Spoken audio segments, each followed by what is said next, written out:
역대상 27장 32절 말씀입니다. 차이신 줄 알고 봉독 드리겠습니다.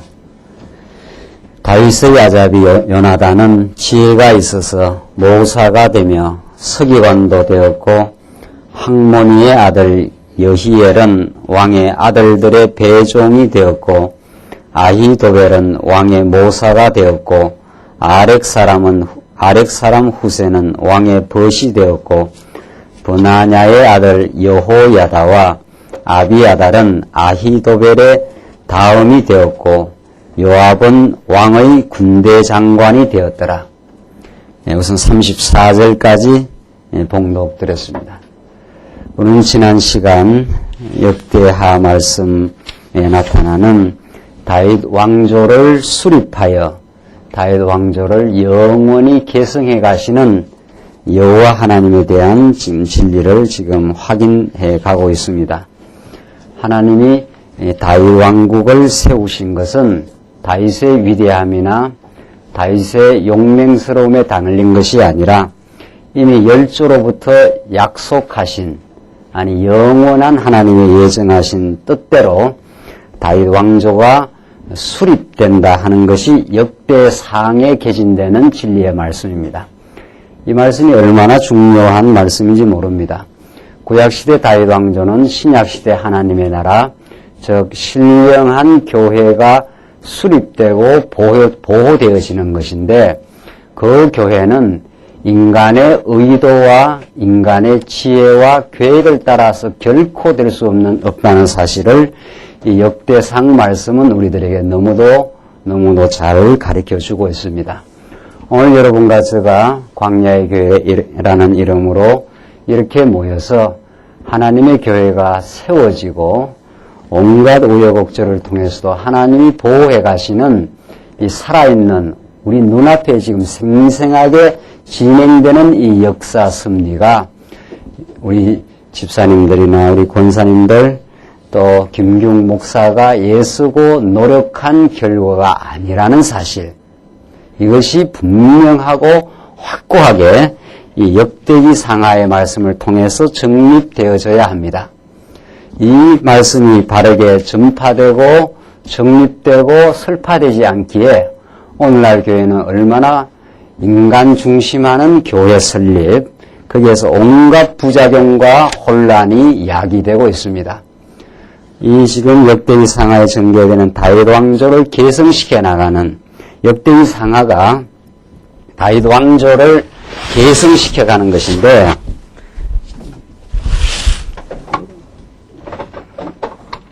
우리는 성경을 살피면서 성경 부분에 우리의 생각에 초점이 맞추어지면은 성경 아무리 읽어도 진리를 깨달을 수가 없습니다. 지금 우리 역대기 상하는 다윗 왕조의 계승입니다. 다윗 왕조를 계승시켜 가는데, 역대 상하에서는 하나님이 다윗 왕조를 수립하신다. 수립한 다윗 왕조는 하나님이 수립하시고 하나님이 언약대로 수립하셨기 때문에 하나님이 보호해 가신다. 다윗 왕조의 계승을 통해서 하나님이 여호와시다. 우리는 이 진리에 다다릅니다. 그러니까 성경 66권 어디를 보고 어디를 읽더라도 주제는 하나밖에 없어요. 이 성경에 나타나는 하나의 주제를 깨달아야 이 하나님의 구약 역사를 주관하시는 섭리가 오늘 우리의 삶을 주관하시고 섭리해 가시는 원리와 동일하기 때문에 여러분과 저의 삶과 교회 생활의 모든 주제가 여기 하나에 비추하게 됩니다. 이걸 깨닫는 것이 성경을 아는 것, 진리를 깨닫는 것, 하나의 인생의 목적을 깨닫는 것, 유일한 하나님의 섭리의 이유와 목적이 여기에 있습니다. 그러니까 어떤 문제도 다윗 왕조가 계승되는, 수립되는 과정에 있는 온갖 우여곡절과 다윗에게 다가오는 계속되는 연단과 시련, 그러나 그 연단과 시련을 겪어서 하나님이 다윗 왕을 강건하게 세우고, 오늘 봉독드린 말씀대로 다윗 왕 주변에 많은 모사와 군대 장관을 하나님께서 세우셔서 강건한 다윗 왕국이 수립되기까지 그 일을 누가 하셨느냐? 우리 하나님 여호와께서 언약하신 대로 하셨다.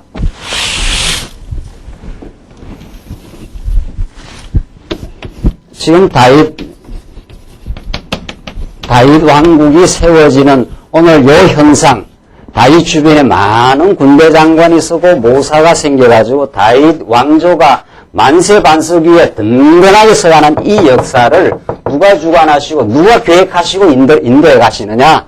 그것이 바로 하나님께서 아브라함과 이삭과 야곱에게, 그리고 야곱에게 약속한 유다에게서 왕의 홀이 떠나가지 아니한다 하는 언약의 말씀대로 성취해가는 역사다. 이것이 성경 말씀이에요. 그러니까 성경 너무도 분명하지 않아요? 우리가 지금 읽어나가는 성경은 이렇게 성경을 읽지 아니하면은 그냥 역대기 상하에 나타나는 사건에 함몰해서 이래야 됩니다, 저래야 됩니다, 다윗은 이렇게 해서 잘못됐고 이렇게 해서 잘했고 우리는 이렇게 해야 됩니다.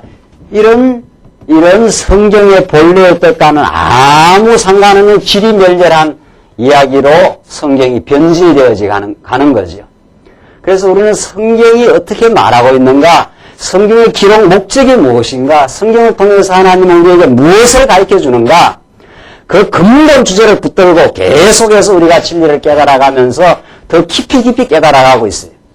이것을 깨달을 때라야 우리 인생을 그 근본 주제에 비추어서 해석해낼 수 있고, 우리가 지난 일주일 동안 조금 더 길게 잡으면 1년 반 세월 여러분과 제가 떨어져 있는 동안 있었던 모든 일들이 하나님이 다윗 왕국을 수립하고 인도해 가시는 여호와 하나님이라는 걸 깨닫게 하기 위해서, 광야 계율을 수립하고 지금까지 보호하신 여호와 하나님이라는 것을 깨닫게 하기 위해서 우리에게 지난 세월을 하나님께서 허락하시고 인도하시고 겪게 하신 이유인 거죠. 그러니까 우리가 겪어가는 모든 잡다한 사건들, 모두 여러 가지 사건들이 있지 않아요?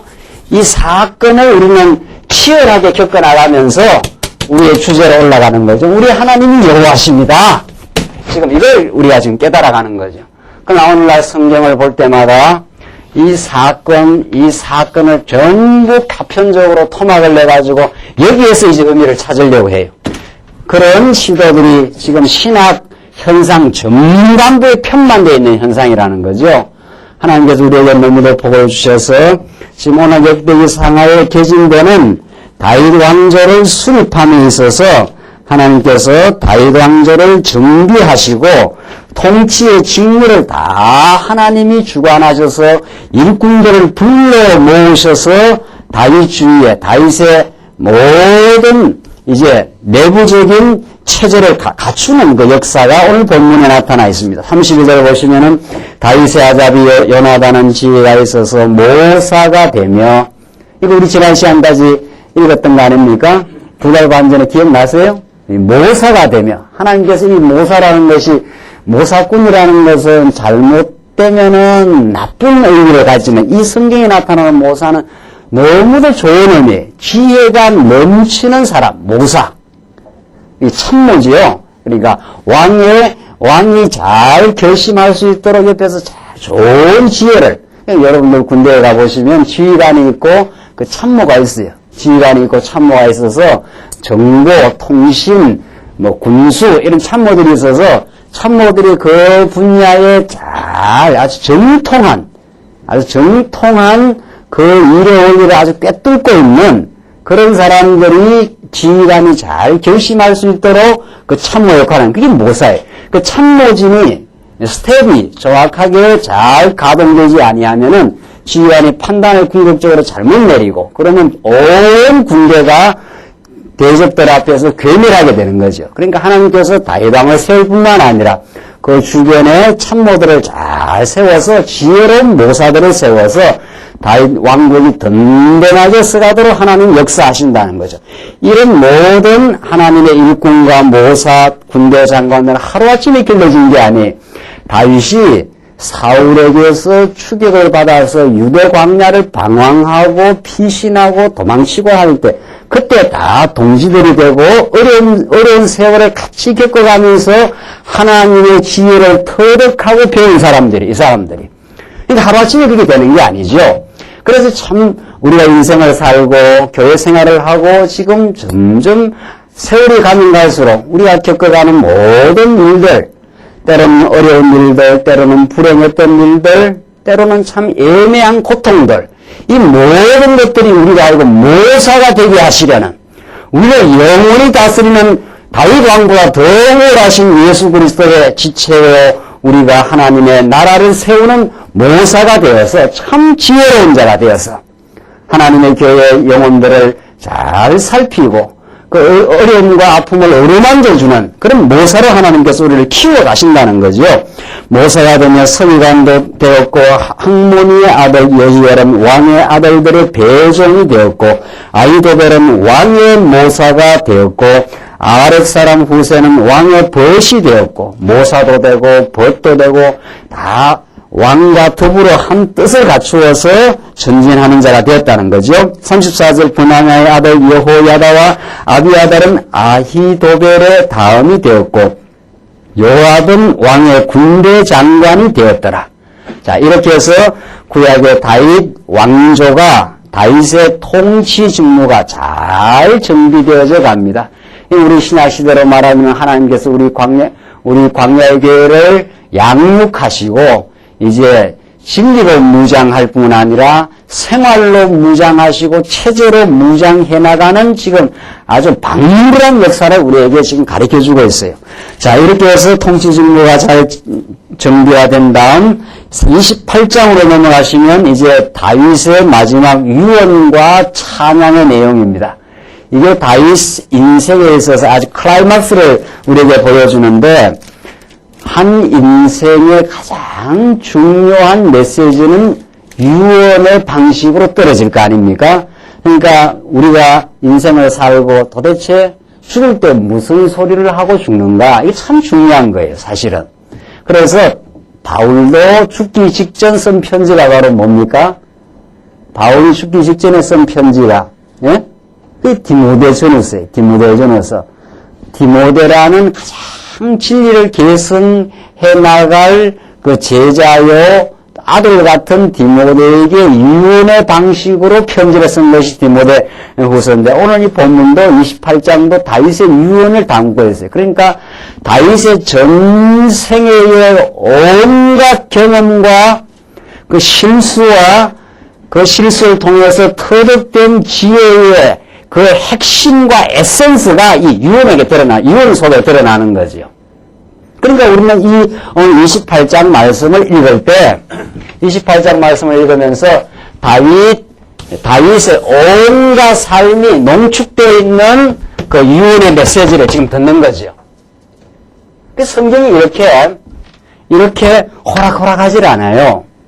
성경은 참 한 인생의 온갖 파란만장한 생애를 하나님께서 경륜하시고 섭리하시고 거기에서 엑기스로 짜내는 그 유언의 메시지를 지금 다윗이 우리에게 주고 있는데 참 이런 메시지를 우리가 들으면서 우리의 삶을 비추어 보고 우리는 과연 죽을 때 무슨 유언하고 죽을 거냐 말이죠.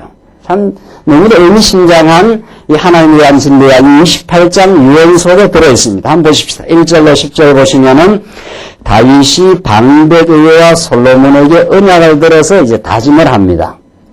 다윗이 이스라엘 모든 방백 곧 각 지파의 어른과 체분하여 왕을 섬기는 반장들과 천부장들과 백부장들과 및 왕과 왕자의 산업과 생축의 감독과 환관과 장사와 용사를 예루살렘으로 소집하고 이 얼마나 많은 소위 문무백관들 아닙니까? 이 많은 정말 다윗 휘하에 있는 소위 말해서 일꾼들이죠. 그 반장, 천부장은 1000명을 거느리는 사람이고 백부장은 100명을 거느리는 사람이고 또 환관, 장사, 용사 이런 수많은 일꾼들을 예루살렘으로 소집을 했습니다. 2절 이에 다윗 왕이 일어나서 가로되 나의 형제들 나의 백성들아 내 말을 들으라. 나는 여호와의 언약궤 곧 우리 하나님의 발등상을 봉헌할 전 건축할 마음이 있어서 건축할 재료를 준비하였으나 오직 하나님이 내게 이르시되 너는 군인이라 피를 흘렸으니 내 이름을 위하여 점을 건축하지 못하리라 하셨느니라. 이 참 재밌는 부분 아닙니까? 하나님께서 이제 시대마다 일꾼을 쓰는데 다윗 이후에 이제 솔로몬으로 이어지는데 하나님이 다윗을 사용하셔서 하나님 여호와 되심을 하나님 언약대로 아브라함에게 약속한 대로 자손 땅 통치 그 통치가 최종적으로 이루어지는 다윗 왕국을 이루시는데 그 시대마다 그때 쓰는 그 종이 있고 그때 그 종에게 맡겨진 직무와 분량과 경계가 있는 거죠. 다윗은 하나님께서 아주 용맹스러운 군인으로 사용하신 거죠. 그러니까 얼마나 많은 전선에서 전쟁을 많이 했습니까? 그리고 또 사울왕에게 많이 쫓겨다니면서 정말 그 신고를 많이 겪은 삶이고, 하나님께서 이제 다윗은 그렇게 하셨다는 거죠. 다윗이 이제 전쟁을 통해서 왕국을 건설하고, 그 다음 이제 성전까지, 구약의 그 핵심이 이게 왕국과 성전 아닙니까? 이 왕국은 아브라함 언약의 성취고, 성전은 모세 언약의 성취 아닙니까? 그러니까 구약의 두 큰 언약, 근본 언약은 아브라함의 언약이고 모세 언약은 아브라함 언약이 이루어져가는 과정에서 주신 하나님을 기억하게 하는, 하나님의 은혜를 기억하게 하는 언약이 모세 언약이에요. 왜 이스라엘 백성들이 계속 언약이 이루어져가는 가운데 범죄하고 어리석음을 많이 겪으니까 그때마다 하나님이 성전에서 제사 드려서 또 회복시켜주고 또 용서해주는 거죠. 모세 언약이 없으면 이스라엘 백성도 아주 망해버려요. 그러니까 아브라함 언약이 근본 언약이고 모세 언약은 과정에서 이제 베풀어 주시는 그런 아주 자비로운 언약이죠.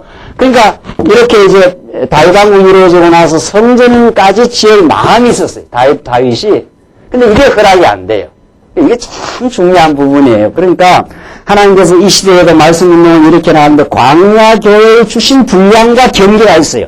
김중 목사에게 주신 분량과 경계가 있고, 이 경계를 우리가 잘 지혜롭게 터득하고 깨닫는 것이 최고로 행복한 길이고, 쉽게 말하면 하나님께서는 우리 인생에 주신 그 기질과 분량과 성격과 재능, 다단태가 있는 거예요. 그러니까 그거 이상도 못 살고 그 이하도 못 살아요. 알고 보면은 욕심을 부려가지고 우리가 일을 늘 그르치고 어리석게 되고 과중하고 힘든데, 지금 하나님께서 다윗은 군인으로 아주 용맹스러운 군인으로 세웠고, 솔로몬은 좀 달라요. 솔로몬은 세워진 왕국 위에 성전을 지어가지고 너무도 아름다운 기독교 문화를 창출해 나가는, 기독교 문화를 그 왕국 전쟁 승리의 터전 위에 아름답게 세워져 가는 그 역사를 솔로몬으로 하여금 역사해요. 그러니까 다윗이 아무리 성전을 짓고 싶어도 하나님이 안 돼 하면 안 되는 거죠. 그렇죠? 이 얼마나 재미있는 부분이에요. 그러니까 하나님께서 우리에게 주시는 분량과 사명이 있어요. 우리 광야교회에 특이하게 준 사명이 있지 않겠어요? 다 하나님의 교회는 하나님이 사용하시고 다 아름답게 사용하셔요. 하나님께서 우리 광야에 주신 분량이 있을 터인데 그 분량대로 우리가 쓰임을 받고 그걸 깨달으면 가장 행복하고 가장 진지한 거예요. 자, 그래서 24절 보시면은, 그러나 이스라엘 하나님 여호와께서 전에 나를 내 부친의 온 집에서 택하여 영원히 이스라엘 왕이 되게 하셨으니 곧 하나님이 유다 지파를 택하사 머리를 삼으시고, 나오잖아요. 유다 지파를 택하사 머리를 삼으시고. 그러니까 우리가 지금 보는 성경이 너무도 분명한 거예요. 하나님께서 다윗 왕국을 세우는 것은 다윗 이전에 다윗이 누구를 하면 시험적으로 교육적으로 세워봤습니까?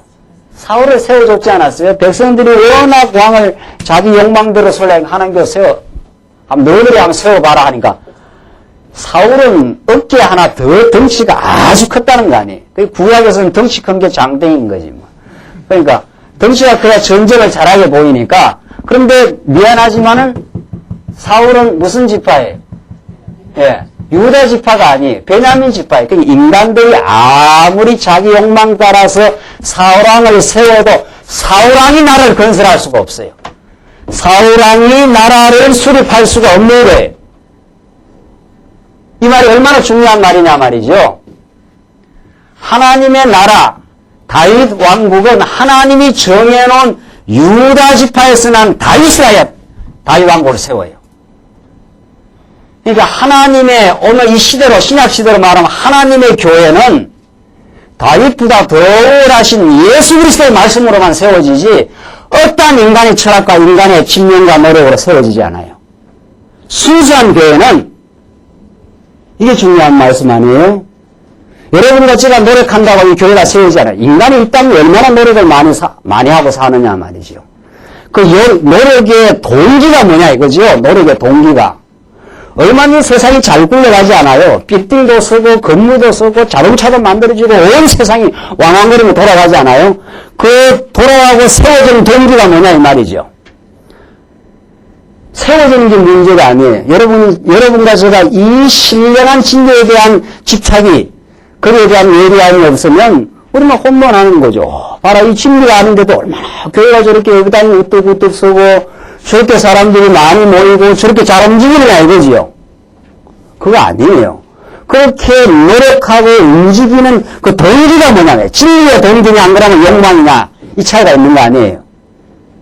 하나님의 진정한 신령한 교회는 그리스도의 말씀으로만 세워져요. 진리가 진리대로 선포되는 그곳에만 하나님의 교회가 세워져요. 그 외에는 교회가 세워질 수가 없어요. 그것은 김규 목사가 세우는 것도 아니고 우리 권사님들, 우리 피택 장로님들, 집사님들 세우는 일이 아니에요. 우리는 거기에 써여지고 있는 것뿐이지 그걸 세우는 주권자는 역사하시는 분은 다윗이에요. 그러니까 구약에는 다윗을 통해서 유다 지파에서 하나님이 약속하신 대로 다윗을 통해서 세우신 하나님께서 이 시대는 다윗보다 더 우월하신 예수 그리스도의 무궁한 은혜의 감동과 역사가 하나님의 교회를 세워가지 우리는 거기에 쓰여지는 종들 뿐이야. 하나님 우리를 안 붙들어서 우리가 있겠느냐 말이죠. 여기 여러분과 오늘 제가 여기에 서 있으면 놀라는 총이에요. 정말로. 우리는 늘 당연시 하는 것을 새롭게 깨달을 이유가 있는 거죠. 그냥 뭐 광야교회 다니고 있지 뭐. 이 말씀 그냥 어떻게 보다 들었지 뭐. 또 듣다가 몇 년 지나면 또 그게 또 너무 당연해져요. 또. 그거 아니라는 거 아니에요. 우리는 하나님의 전적인 은혜로 여기 지금 와 있고 우리는 지금 머리 대신 그리스도가 다윗 왕보다 더 우월하신 그리스도가 교회를 수립하게 하려고 그래서 지금 붙들어 보호하시려고 지금 우리를 불러 모았어요. 자, 그러니까 지금 다윗이 곧 하나님이 유다 지파를 택하사 머리를 삼으시고 유다의 족속에서 내 부친의 집을 택하시고 이게 다 하나님 하신다는 거예요. 하나님이 됐잖아요. 유다 지파를 택하사 머리를 삼으시고 유다 족속에서 내 부친의 집을 택하시고 나오지요.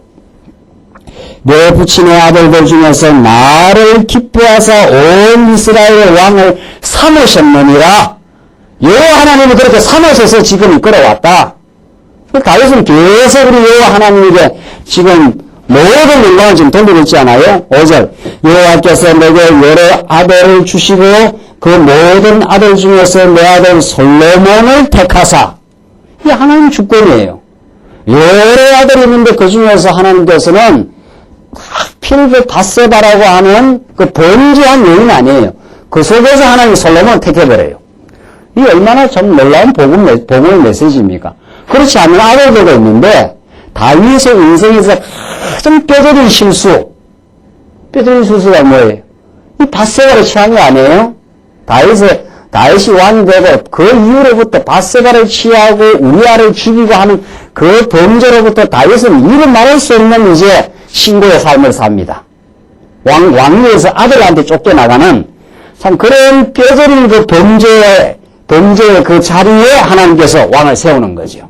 이 놀라운 복음이에요. 그러니까 여러분과 제가 의롭고 여러분 제가 뭐 똑똑하고 지혜가 있어서 이 하나님의 나라를 건설해 나가는 하나님 나라를 이루어가는 그 놀라운 은혜 가운데 있는 게 아니에요. 그 범죄한 자를 불러서 하나님께서 역사하신 거예요. 누가 하나님 앞에서 의롭다고 설 자가 있겠느냐 말이죠. 누가 누구를 정죄할 수 있겠느냐 말이죠. 아무도 없어요. 그래서 우리는 하나님께서 솔로몬을 택해서 왕으로 세웠다는 사실, 그 범죄에 아주 가장 다윗의 생애에 뼈저린 그 범죄 현장에서 하나님께서 솔로몬을 세우지 않아요? 이거야말로 솔로몬으로 하여금, 다윗으로 하여금 자랑치 못하게 하려고, 이게 로마서 진리 아니냐 말이죠. 하나님 우리를 불순종 가운데 가두어 놓으시고 하나님의 의롭다 했기 때문에 누구 하나님 앞에 자기를 자랑할 자가 있느냐 이 말이에요. 그래서 하나님께서 그런 자에게 율법을 줘서 모든 세상 사람의 입을 막으려고 하나님께 그렇게 했다. 하나님 우리를 사랑해서 그런 거예요. 우리가 우리 찬양하면요 행복한 줄 알죠. 예? 우리가 우리 자랑하고 우리 찬양하면 그게 굉장히 행복한 길인 줄 알지만 그게 가장 비참한 길입니다. 인간은 인간 자기를 더 높이는 것. 우리 아까 집사님 기도하신 대로 하나님께 우리를 낮추신다는 거 아니에요. 우리가 낮아지면은 누구를 찬양하는 건 높으신 그리스도를 찬양해요. 그때 인간이 행복해지는 거거든요.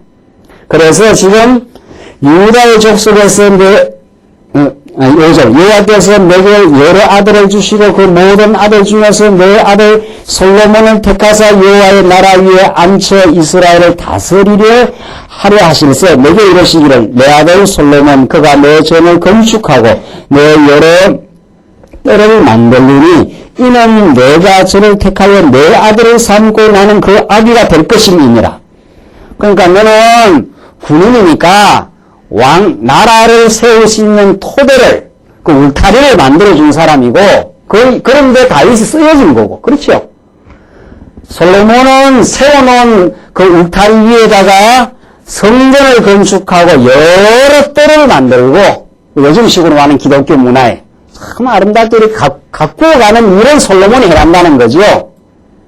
그 얼마나 멋있어요? 예.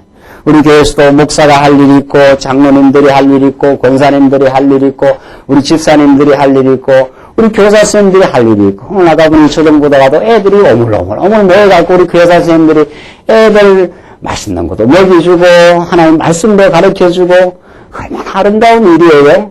그게 전부 다 뜰을 만들고, 집안에 그 뜰이 있어야 되잖아요. 집안에 뜰이. 집만 당무리하게 이 아파트 집이, 이거는 멋대가리가 없는 거거든요. 예. 예, 집이 제대로 된 집이라면은 다 집도 있고 뜰도 있고 나가서 산책할 수 있는 그런 거 언제 짓고 살겠어요? 그냥 뉴질랜드 가서 잔디밭이나 뭐 보고 왔으니까 됐지. 뉴질랜드 가면 나가면 다 뜰이에요. 나가면 다 잔디예요. 그러니까 그건 뭐 내 거 아니라도 밟고 다니면 뭐 내 거지 뭐. 자, 그러니까 집이 그렇게 앙상한 가옥만 있는 게 아니고 뜰도 있어야지요. 뜰도. 그래서 정원도 있고 가꾸기도 하고. 그래야 이제 정말 멋있고 아름다운 그 집이 형성되지 않아요. 그걸 하나님께서 하시는데 우리 교회 안에도 하나님께서 다 그런 일들을 하는 다 소중해요. 그러니까 다 소중해요. 우리 교회 오신 성도님들을 다 각자 할 일이 있다는 거 아니에요. 할 일이. 다윗에게 할 일이 있고 솔로몬에게 할 일이 있는 거예요. 이건 엄격한 거예요. 그러니까 이 경계와 분량이, 그러니까 자기 경계에 충실하는 삶, 이거야말로 얼마나 정말 성도다운, 정말 기독교적 가치가지고는 무장된 사람이 하나님께서 우리 각자에게 주신 분량과 은사와 그 지혜가 있어요. 그 일에 충실하는 거죠. 그 일에 충실하는 사람은 행복한 거예요. 그러니까 그 일에 충실한 사람은 그 일에 충실하지 않고 넘본다든가 남의 경계를 넘어선다든가 이게 이제 미련한 삶이 되는 거죠. 목사가 교회를 다 하는 게 아니에요. 목사는 목사의 고유한 일이 있어요. 진리를 집중적으로 연구해서 진리를 가르치는 일. 우리 장로님들은 교회를 잘 근사하고 돌보는 일, 잘 다스리는 일. 우리 권사님들은 성도들의 아픔을 잘 어루만져서 교회가 잘 북돋아질 수 있도록 하는 일. 우리 집사님들은 이리저리 봉사하면서 땀 흘리고 수고해서 교회가 잘 정말 세워져 갈 수 있도록 봉사하는 일. 이 일들이 다 달라요. 성격도 다르고 그 일이 참 아름다운 거예요. 전부 다. 지금 보세요. 지금 하나님께서 다윗 왕에게 주신 은사가 있고 솔로몬에게 준 은사가 있어서 솔로몬 그가 내 전을 건축하고 6절 내 여러 뜰을 만들리니 이는 내가 저를 택하여 내 아들을 삼고 나는 그의 아비가 될 것이니라. 제가 만일 나의 계명과 규례를 힘써 준행하기를 오늘 날과 같이 하면 내가 그 나라의 영원히 경고케 하리라 하셨느니라. 이제 너희는 온 이스라엘 곧 여호와의 회중에 보는 데야 우리 하나님의 들으시는 데에서 너희 하나님 여호와의 모든 계명을 구하여 지키기로 하라. 그리하면 조건은 바뀌는 거 아시죠? 그리하면이 아니라 이것이 뭐뭐 했기 때문에 내만이라는 거 이게 번역상 오류 아닙니까? 그러니까 너희가 이 아름다운 땅을 누리고 너희 후손에게 끼쳐 영원한 기업이 되게 하였기 때문에 가서 지켜라 이런 말이에요. 확 바뀌는 거예요. 이게 지금 신학적으로 얼마나 오류가 되는지 모르죠. 그러니까 이 오늘 성경 요 잘못된 번역대로 하면은 이렇게 하면 영원한 기업이 되게 한다는 거죠. 그게 아니에요. 그렇게 하면 우리가 하느냐 인간이 하느냐 안 하느냐에 따라서 영원한 기업이 되느냐 안 되느냐가 달라지니까 이러면 완전히 운동주의죠. 알미니안 신학이 되는 거죠. 그렇죠? 그게 아니라 내 마음이 번역이 제대로 되면은 하나님께서 너희 후손에게 영원한 기업이 되게 하셨기 때문에 다윗 왕국을 하나님께서 약속하신 대로 다윗 왕국을 영원한 기업이 했기 때문에 가서 너희들 지키라는 거예요. 이건 가능한 거죠. 또 하나님께서 그런 힘도 주시고 그러니까 우리 예수 그리스도를 통해서 여러분같이 이게 영원한 기업, 천국을 우리에게 주셨기 때문에 그 은혜의 감동을 따라서 우리가 하나님의 뜻도 순종하고 은혜 감동이 오면은 진리를 위해서 살기도 하고 그렇게 된다는 거죠. 그러니까 이 번역의 오류 잘 기억을 하시고 9절 내 아들아 너는 내 아비의 하나님을 알고 온전한 마음과 기쁜 뜻으로 섬길지어다. 여호와께서는 문마음을 감찰하사 모든 사상을 아시나니 하나님이 다 모든 사람의 마음을 감찰하고 있어요. 다 감독하고 살피고 있단 말이지. 이 굉장한 사상이죠. 이 감찰이란 말. 하나님이 우리의 마음을 감찰하고 다 아시기 때문에 우리가 복수하려고 그러지 않고 우리가 앞서려고 하지 않는 거죠. 하나님이 다 정리해 주시고 하나님께서 우리가 하여금 깨닫게 하시고 하나님께서 모든 걸 정리해 가신다는 거죠. 모든 사상을 아시나니 내가 저를 찾으면 만날 것이요 버리면 저가 너를 영원히 버리시리라. 그런즉 너는 삼갈지어다. 여호와께서 너를 택하여 성소의 전을 건축하게 하셨으니 힘써 행할지니라. 그러니까 하나님께서 택해서 건축하게 했으니까 힘쓰라는 거죠. 하게 하시고 힘쓸 수 있는 힘을 주셔요. 이게 구약의 다윗 왕조를 통해서 솔로몬 성전을 그 다음 지어가게 하시는 하나님의 역사 승리입니다. 11절로부터 19절까지 보시면 다윗 왕이 성전의 식양과 그 중수를 아들 솔로몬에게 다 전합니다. 이거 굉장히 중요한 말씀이죠. 하나님께서 다윗 왕 솔로몬에게 성전의 식양이 요즘 말로 말하면 디자인, 설계도예요. 설계도. 식양이니까 이 어떤 식 있지 않아요? 양식이죠. 양식 거꾸로 말하면은 그러니까 어떤 디자인을 하나님께 주셨어요. 하나님이 설계사니까 하나님이 건축사입니다. 하나님께서 모든 성전의 건축의 설계를 해서 그대로 지어가요. 자, 이 식양 사상, 성경에 나타나는 이 식양이라는 이 사상, 이것을 이것대로 깨닫지 못했을 때 온갖 불협화음이 생기고 부작용이 생겨요. 우리가 교회 생활을 하는데 식양이라는 것은 하나님이 딱 정해놨다는 거예요. 이 디자인을, 이 크기, 이게 모양, 어느 제목이 어디로 들어갈 것, 이게 식양이에요. 그렇죠? 그 양식이, 디자인이 딱 정해져 있다는 거예요. 그러니까 참 우리가 구약을 보면은 신약을 보면은 이제 신약 성경에는 이걸 이제 더 신령한 방식으로 이제 아주 사상적으로 이제 못 박아나가는 게 신약 성경의 예정이라든가 하나님께서 만세전에 예정하사 이런 말들이에요. 구약이 또 이제 구약은 실감나는 방식으로 우리에게 지금 표현했잖아요. 우리 신약에서는 예정이라고 하면은 그게 처음 예수 믿는 사람한테 예정 이야기하면 잘 이렇게 들어오질 않죠. 뭐 우리 로봇이냐 뭐 이런 식으로 나오죠. 그 성경을 차근차근 가르쳐주면 이게 다 수납이 되고 이해가 되고 잘 깨달아져요. 정말 성경은 하나님의 예정 사상을 전제로 하지만 한 구절도 안 풀립니다. 왜? 하나님이 예정하신 대로 주권적으로 모든 걸 인도해 하신다. 이게 우리가 지금 보는 언약 성취니까. 하나님께서 아브라함에게 언약하시고 그 언약을 하나님께서 장차 예수 그리스도를 통해서 성취하신다 이 말 아닙니까? 그러니까 하나님이 언약하신 대로 이루는 그 모든 그 배경, 그 전제가 뭐냐 이거죠. 하나님께서 예정에는 미리 다 정해놓고 그걸 선포를 하고 이루어 나가시는 거죠. 이게 성경의 기본 틀 아니냐 말이죠. 자, 이거에 우리가 구약을 차근차근 성전을 어떻게 지어가느냐를 깨달아가면 너무도 이거는 잘 수납이 되는 거예요. 이래야 하나님이 하나님으로 선포가 되는 거죠. 여러분들 지금 우리가 이렇게 말씀을 깨닫고 우리가 말씀을 우리가 선포하고 이 말씀이 다 옳다고 아멘하고 지금 우리가 지금 깨달아가는 이 일, 이게 그냥 단순한 일이냐 말이죠. 제가 조금 나가서 서구 신학을 경험했지 않았어요? 그 강의를 직접 들었지 않았어요? 잘 들리지도 않는 영을 말이죠. 들어보려고 제일 앞에 앉아갖고, 자, 여기 교수 코앞에 앉아가지고 계속 질문을 하고 말이죠. 시편 강의도 들어보고, 모세오경 강의도 들어보고, 해석학 강의도 들어보고 말이죠. 이 사람들이 어디까지 와 있고 어떤 결정적인 한계가 있는가 말이죠.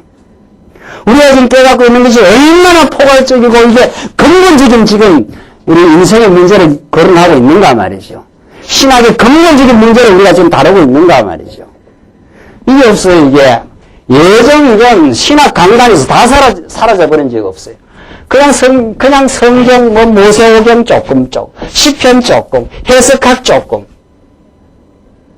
이게 지금 서구 신학이에요, 이게. 이 큰 틀이 안 나와요, 큰 틀이. 우리 인생은 큰 틀이 있어야 되거든요. 그 큰 틀 속에서 하나의 의미가 나오는 거니까. 그게 없으니까 신학 강단이 점점 파편화되니까 학생들이 거기서 뭘 깨닫겠어요? 신학교에서 3년 그 코스가 있는데 그게 뭘 깨닫겠어요? 전부 파편적인 거죠. 전부 교수는 교수대로 다 달라요. 신학자마다 가르치는 게. 거기서 무슨 그 신학교가 교회로 뻗어나가는 그 원천 셈인데 그래서 신학이 잘 정돈이 되어서 하나님이 여호와로 가르쳐줘야 거기서 배운 사람들 쭉쭉 그냥 강단 나가서 그 진리를 선포할 건데 원천이 지금 썩어 들어가고 있지 않느냐 말이죠. 원천이. 그게 우리가 지금 돌아가는 우리 한국 신학뿐만 아니라 세계 신학의 현 주소예요. 이게 우리 광약의 의미가 있지 않느냐 말이죠. 그리고 이 진리를 깨달아서 참으로 하나님이 예정하셔서 하나님이 작정하셔서 우리가 하나님 택한 백성 삼으시고 하나님께서 우리를 더 연단하고 정금같이 나오게 하시려고 그 하나님의 예정한 뜻 가운데 우리를 훈련시키고 연단을 겪게 하고 낮추시고 이렇게 해서 하나님이 우리를 순수하게 만들어가면서 성전을 지금 지어가고 있다는 살아있는 오늘 이 시대의 역사, 이 말씀운동의 역사 말이죠. 우리 광야교회 지금 이루어져가는 모든 지금 되어져가는 일들 이거 우리가 지금 하나님의 예정 승리라고 좀 이해하고 있지 않느냐 말이죠. 그럼 우리 어디서 구약적으로 확정할 거냐 이거죠. 그럼 김목사 그렇게 말하면 그게 지켜야 되느냐? 그게 아니에요. 제가 이렇게 외친다고 지켜야 되는 게 아니라 성경이 구약에서 그걸 어떻게 말하고 있는가? 성경이 여러분과 제가 확인하면서 맞구나 이렇게 지금 확정이 떨어져야 되죠. 여러분이 여러분의 눈으로 확인해야 돼요. 제가 전달하는 메시지, 말에 의해서 확정하는 게 아니라 여러분이 여러분의 눈을 통해서 확인해야지요. 그래야 여러분이 신앙이 될 거 아니냐 말이죠. 누가 뭐라 해도 이건 진리다! 이렇게 되는 거죠. 그래야 힘이 솟구치고 삶의 의미가 거기서 튀어나오는 거죠. 여기 식양사상이에요. 이게. 이 식양이라는 이 말, 오늘 여러분들 역대 상하에서 다윗 왕조를 수립하는데 어떤 하나님의 식양대로 지금 수립하느냐? 지금 그 문제 아닙니까? 그 식양이라는 건 하나님이 이렇게 하겠다 이런 말이거든요. 무게도 어떻게 하고 크기도 어떻게 하고 전업도 어떻게 해서 이렇게 하겠다는 하나님 뜻이다. 그 식양을 이렇게 디자인을 하려면 하나님 머릿속에 뭐가 있어야 돼요? 예? 그 설계 디자인을 하려면 하나님의 아이디어 속에 사상 속에 이렇게 해야 하겠다라는 설계도가 있어야 그 식양이 나올 거 아니냐 말이죠. 그렇죠? 그걸 우리는 신학적으로 성경적으로 예증이라 그러는 거예요. 하나님이 역사를 어떻게 끌어가서 예수 그리스도를 통해서 하나님의 교회를 어떻게 세우겠다는 그 하나님의 계획이 없겠느냐 말이죠. 설계가 없겠느냐 말이죠. 인간도 어떤 집 하나 지으려면은 딱 이미 앞뒤를 재가지고 그 설계를 해서 그 설계도가 정확하게 나와야 쫙 이제 집이 지어지는 거거든요. 집 지어봤어요, 안 지어봤어요? 뭐 집을 지어봤어야지. 그럼 뭐 그렇게 하는 거 아니에요? 집을.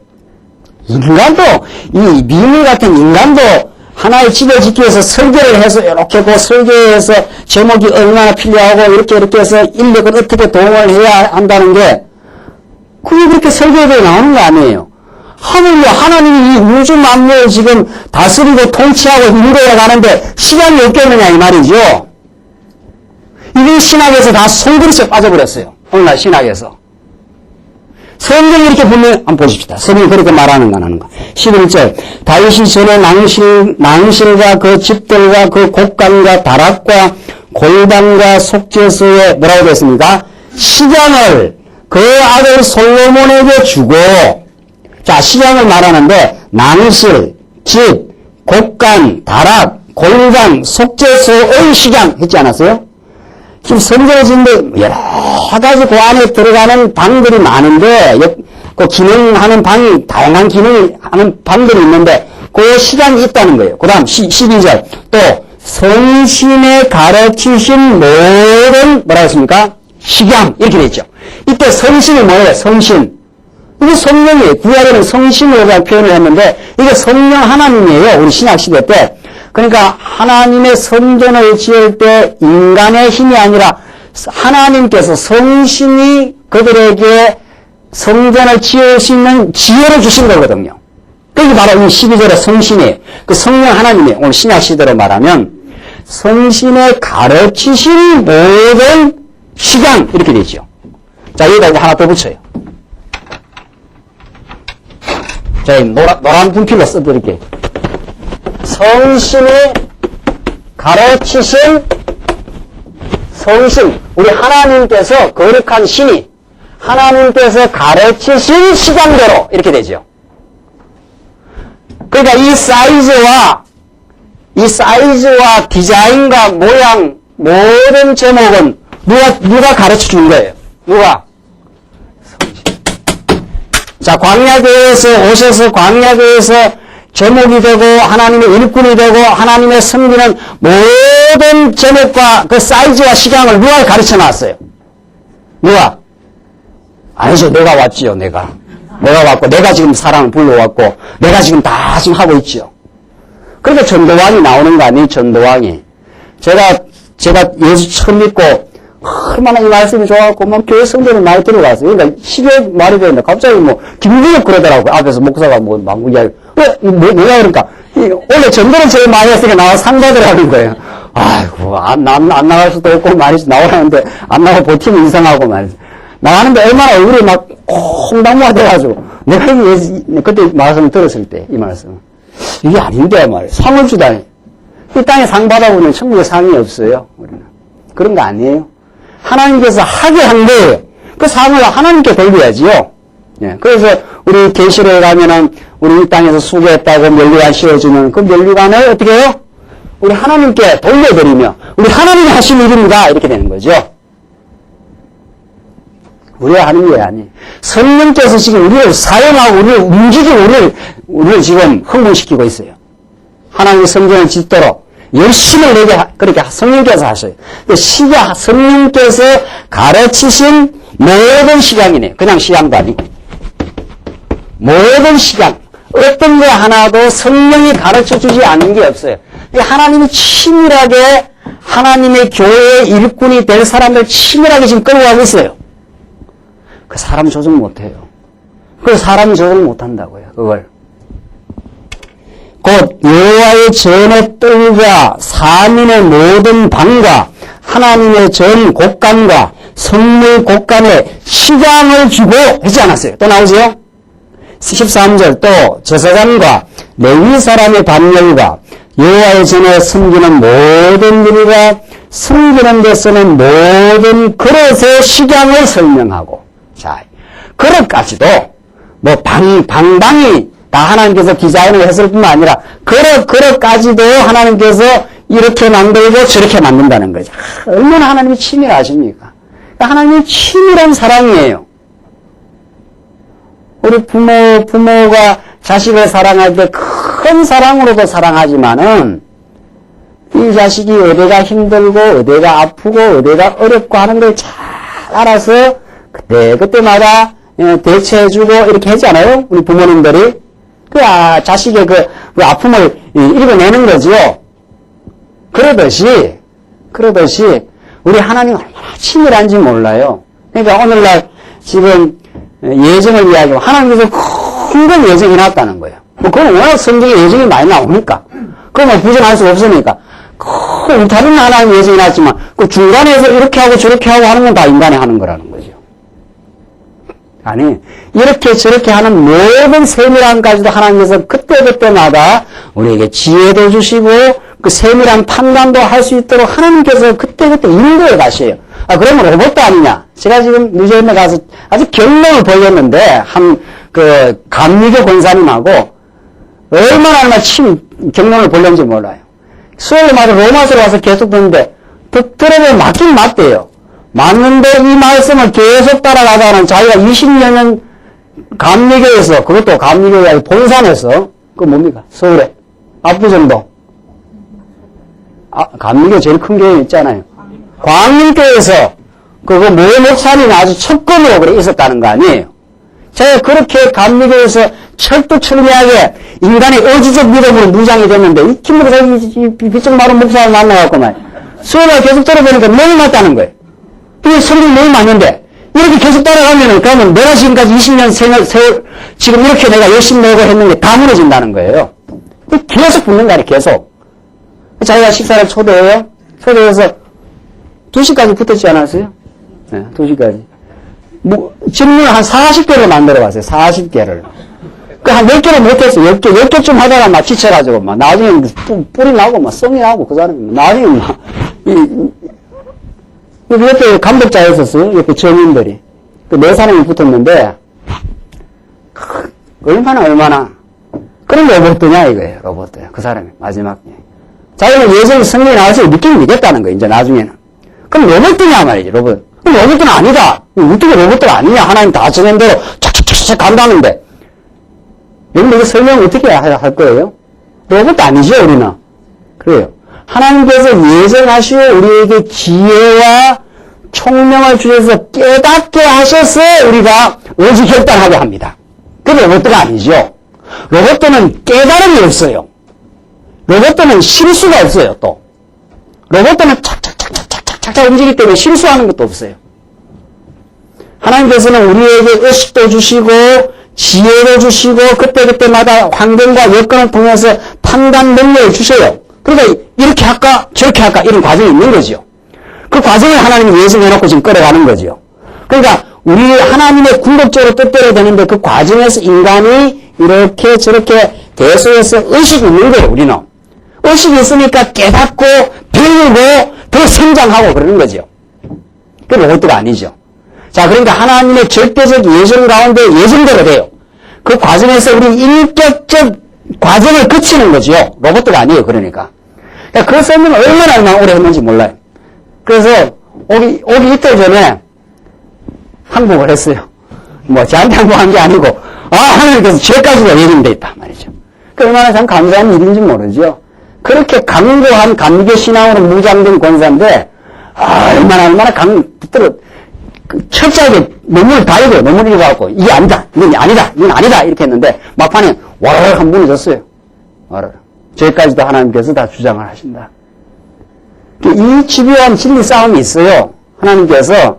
자, 이 싸움을 우리가 해나가는데, 이 하나님의 주권적인 예정과 작전대로 진행이 된다는 것을 뭘로 증명할 거냐 말이죠. 성신이 가르쳐 주신 모든 식양대로.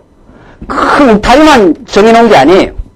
작은 그릇까지도. 여러분같이 이 미세한 마음의 움직임도 하나님께서 그때그때 지혜를 주셔서 또 과거에 우리의 경험에 축적되어서 하나님께서 우리가 판단하게 하시는 거 아니에요. 그러니까 우리가 아직도 말씀을 충분히 배우지 못하고 경험이 좀 짧으면 좀 미숙한 판단하는 거지요. 그것도 하나님이 하시는 일이에요. 그러나 말씀을 더 깊이 배우고 또 많은 교회 경험과 삶의 경험을 거치면 그보다 폭넓고 성숙한 판단을 하도록 하나님께서 인도해 가시는 거죠. 그래서 우리가 미숙한 데에서 성숙한 데로 지금 전진하고 있는 거예요. 그렇죠? 그러니까 우리는 어떤 사람을, 한 사람을 놓고 이건 틀렸다 이렇게 막 자를 게 아니에요. 좀 미숙해서 그렇지. 이 말씀을 버리지 않는 한 미숙해서 그렇지라고 이해가 되고, 나도 미숙할 때 얼마나 그렇게 했느냐 이 말이죠. 지금도 미숙한 게 많고, 그 하나님께서 이렇게 우리가 더 진리를 폭넓게 배우고 더 많은 경험을 거치면 진리에 따르는 경험도 중요한 거예요. 그렇지 않아요? 아무리 지금 초등교회가 하나님 말씀, 하나님은 여호와다. 진리는 뭐밖에 없어요? 진리는 뭐밖에 없는 거예요? 하나님이 약속대로 이루시는 여호와다. 우리 유튜브에도 하나님이 여호와다 이러죠. 뭐 그렇다고 우리 판단 능력이 있습니까? 그 명제는 알아도 그 하나님의 여호와라는 진리를 성경 66권을 통해서 얼마나 심도 있게 깨달았느냐. 그리고 삶의 과정을 통해서 정말 하나님이 하신다는 걸 경험해서 깨달아 왔느냐에 따라서 그 사람의 판단 능력이 성숙할 수가 있고 미숙할 수가 있는 거예요. 그래서 여러분 이제 말에 썩으면 안 돼요. 말씀 운동 와서 한 1년 말씀 하나님 여호와 다 알아. 똑같아 니나내나 니나내나 이게 하나님 여호와라는 거예요. 아니에요. 하나님 여호와라는 말을 유초일부 아이가 쓰는 거하고 수십 년 진리를 깨달아서 경험의 누제를 통해서 하나님은 여호와라고 깨닫는 거하고는 엄청난 판단에 능력의 차이가 있는 거죠. 그러니까 성숙이라는 과정이 있는 거고, 그러니까 하나님께서 일꾼을 세우는 거고 그런 거죠. 전도사를 세우고 목사를 세우고 세우는 거고, 그렇죠? 나도 하나님 여호와라 안다면 나도 한번 강단에 한번 올라가 보자 말이지. 그렇게 해도 될 수 있겠죠. 물론 미숙한 대로. 또 김필문에서 지금 얼마나 지금 배우고 있으니까 지금 계속해서 집요하게 배우고 있으니까 이게 성숙의 과정이 달라요. 이게 엄격하게 차이가 있어요. 이 차이가 똑같은 게 아니라는 거죠. 똑같은 말을 하는 것 같아도 여러분들 이제 이 진리의 깊이로 들어갈 때는 이 전에는 성경이 이렇게 논리적으로 되어 있구나 그런 차원을 넘어 이제 깊이 들어갈 때는 달라요. 똑같은 말을 하는 것들도 그 어떤 애매하고 어려운 상황에서 어느 하나님 중심적으로 지금 판단해 나가느냐는 하나님께서 길러가시고 하나님께서 지혜를 주시고 하나님께서 인도해 가시는 그런 다 경험과 성장의 과정이라는 게 있는 거죠. 자, 그러니까 지금 하나님이 모든 걸 딱 정해놓은 대로 해요. 그런데 그 정해놓은 과정을 하나님께서 우리가 성장의 과정이라는 게 있다는 거죠. 성장의 과정. 자, 그러니까 오늘 성신이 가르쳐 주신 모든 식양이 있어요. 식양. 그래서 큰 일뿐만 아니라 작은 일까지도 하나님께서 다 주관하시고 치밀하게 인도해 가시는데 14절 또 보세요. 또 모든 섬기는 데 쓰는 금기명을 만들 금의 중량과 모든 섬기는 데 쓰는 은기명을 만들 은혜 뭐라고 했습니까? 중량을 정하고 자 식양을 정할 뿐만 아니라 중량까지 정해요. 그 그릇을 만드는데 은이 얼마나 들어가고 금이 몇 돈 들어가고 이런 거 있잖아요. 그러니까 디자인만 이렇게 만들어야 합니다. 디자인 따라서 무게가 얼마 들어간 것도 다 정해놨다는 거예요. 중량도. 이게 우리 신약시대로 말하면 여러분과 저에게 주신 믿음의 분량이에요. 우리 삶의 재물의 분량도 정해져 있어요. 내가 아무리 노력한다고 부자 되는 게 아니에요. 부자 안 되고 싶은 사람 나와보십시오. 부자 안 되고 싶은 사람 나와보세요. 건강 안 하고 싶은 사람 한번 나와보시란 말이죠. 그게 우리 뜻대로 되는 게 아닙니다. 하나님이 정해놓은 중량이 있어요. 아이고, 하나님 나를 좀 부자 되게 좀 정해놓지 그러면 그게 어리석은 생각이에요. 그게 세속적인 가치관 아니에요. 부자는 좋고 가난한 나쁘고 건강한 건 좋고 병든 건 나쁘고 이 세속적 가치관과 우리가 죽는 날까지 싸우는 거예요. 죽는 날까지. 우리가 하나님 중심의 가치관을 가지면 부자도 좋고 가난해도 좋고 싫죠? 아니야. 부자가 조금 더 좋아. 조금. 가난하면 싫어. 가난하면 당연 괴롭고 힘든데 말이지. 그것과 싸우는 거예요. 그것 때문에 평생 우리가 싸우는 거예요. 건강한 거는 어떻게 해요? 혼자 저는 건강한 게 얼마나. 여러분 다 아파봤습니까? 아프면 인생이 망그러져요. 아프면 인생은 모든 게 다 무너져요. 모든 게. 육신이 아프면. 재산도, 모든 게, 우리 인생 그 자체로 말한다면 건강이 무너지면 다 무너지는 거거든요. 그게 나쁜 거냐 말이죠. 건강이 무너지면서 얼마나 하나님을 배우고 의지하는 신앙을 하나님께서 만들어 가시는데 그 신앙적 가치관, 하나님 중심하는 가치관을 이제 우리에게 깨닫게 하는 건데 우리는 건강하면 좋고 병들면 무조건 나쁘다는 거예요. 그러니까 예수 믿고 잘 먹고 잘 살고 건강해야 된다는 거예요. 그러니까 막 여의도로 너나 나나 할 것이 여의도로 가자. 여의도로 이렇게 된 거 아니에요. 그래서 수십만 몰린 거 아니에요. 그 진리의 가치가 아니에요. 하나님 중심의 가치가 아니라 세속적 가치관을 잡아 당기면 사람이 그쪽으로 끌어가요. 그쪽을 사람이 좋아하니까. 예수님과 그래 잘 된다니까 그걸로 가는 거죠. 그럼 너나 나나 할 거 없는 거예요. 진리를 무장 안 되면은 언제나 우리는 이 유혹에 노출이 되어 있습니다. 유혹에. 그래서 세속주의와 나중에 가면은 싸워가라는 거 아니에요. 또 싸울 수 있도록 힘을 주시고 우리에게. 이 싸움을 누가 하겠어요? 진리의 깨달음이 아니면은 하나님의 그 은혜와 부여하신 깨달음이라는 이 싸움을 어떻게 싸우겠느냐 말이죠. 하나님께서 우리에게 믿음의 분량과 재물의 분량과 모든 분량을 지금 하나님 정해놓은 것이 우리에게 가장 좋은 겁니다. 그 좋다는 진리의 깨달음을 우리는 수많은 시행착오를 겪어가면서 지금 터득해가고 있는 중이죠. 맞았다. 하나님 내게 거둬가신 것이 내 신앙을 위해서 맞았다는 거죠. 하나님께서 때로는 내게 그렇게 형통을 주시는 것도 내 신앙을 위해서 맞았다는 거죠. 그걸 우리가 알게 돼요. 여러분들 지금 삶에 공부가 있으십니까? 여러분들은 안타깝고 여러 가지 어려운 점이 있습니까? 하나님께서 이런 걸 좀 채워주시면 좋겠다고 간절히 생각하는 인간적 소원이 있느냐 말이죠. 지나보십시오. 하나님께서 우리에게 꼭 있어야 될 건 있게 하시고 우리에게서 거둬가야 될 건 거둬가셔야 우리가 하나님 앞으로 나갑니다. 우리에게 우리의 믿음 이상의 것이 주어졌을 때 그것이 우리에게 얼마나 해악이 되는 것을 우리는 과거 삶을 겪어보면 알아요. 하나님 거둬가셔야지요. 하나님 당연히 거둬가셔야지요. 우리의 기도가 그거 아니에요. 이제는 주시옵소가 아니고 어떻게 해요? 우리 말씀 운동에서는 어떻게 해야 돼요? 거둬가시옵소서. 이제 겁나서 이제 또 광야에 못 다니겠네. 이거는 거둬가라니 말이지. 지금 안 그래도 지금 부서져 죽겠는데 말이지. 거둬가려고 기도해야 돼요. 하나님 내 신앙이 순수하게 아름답게 성장하는데 불필요한 것들은 다 거둬가라 말이죠. 다 없애버려라 말이죠. 그래서 하나님 앞으로 더 전진하도록 그게 우리 기도예요. 예수님이 그렇게 기도했지 않았어요. 너무 고통이 예감이 되니까 그래서 이 성전을 지나가게 하셨어.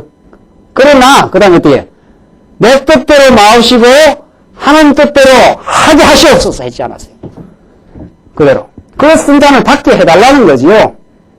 우리는 성전이 오기를 바라고 내가 달콤한 게 사라지도록. 내가 달콤한 게 너무 달콤한 게 많으면 하나님께로 안 가니까 말이에요.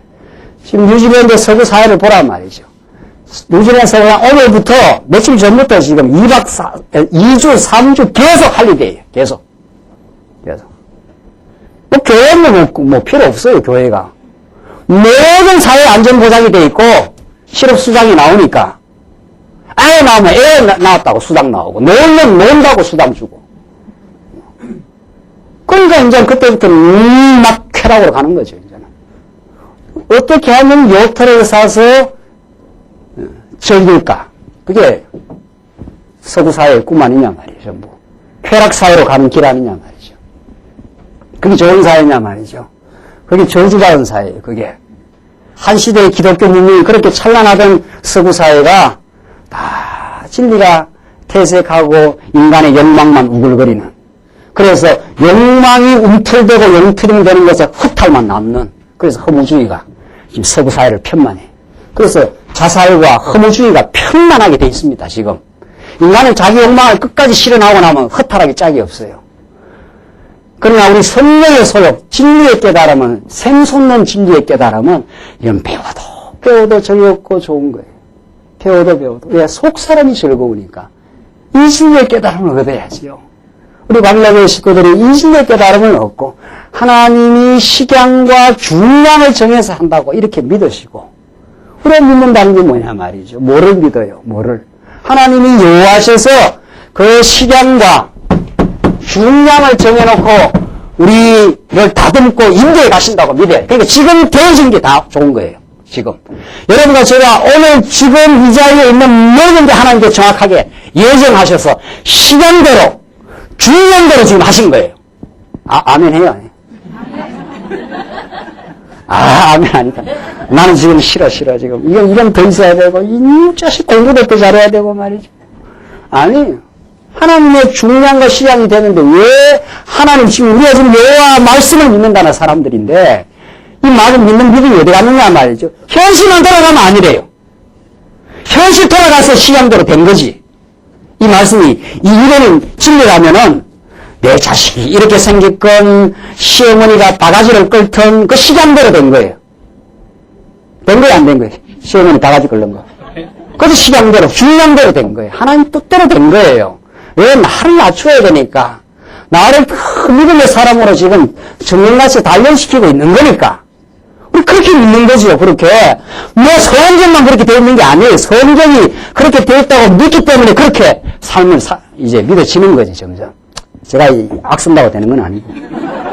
우리 성령께서 여러분들 믿게 하셨어. 정말 그렇게 믿게 하셨어.